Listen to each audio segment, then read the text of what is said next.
How to fix and solve videos not showing on Pocket FM app. Hi everybody, welcome back to our channel. I am back with a new video. In today's video, I'll show you guys how to fix and solve videos not showing up on Pocket FM app. If the videos aren't showing up on the Pocket FM app, the easiest solution are to check for an app update. So to check for an update, you have to head over to your Play Store or an App Store, and then on the search box you want to type in Pocket FM audio series.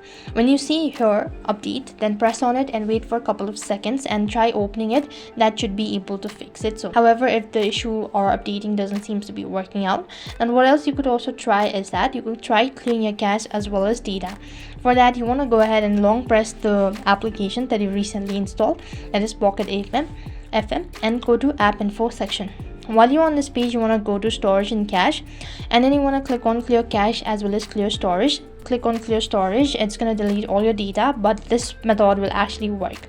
After which, what else you want to do is you have to go ahead and make sure to force stop the application for a couple of seconds. Once you've done it, so this should be able to work out after you've enabled it. So if this isn't working out, then sometimes it might also be your internet connection. So make sure to check your internet whether you're connected or not. And likewise, if that doesn't seem to be helping out, then restarting your device could be an essential way to fix your issue. So these are some of the ways to fix and solve videos not showing up on Pocket FM. I hope the video was helpful. Make sure to like, share and subscribe to our channel. Thank you for watching. See you in the next video.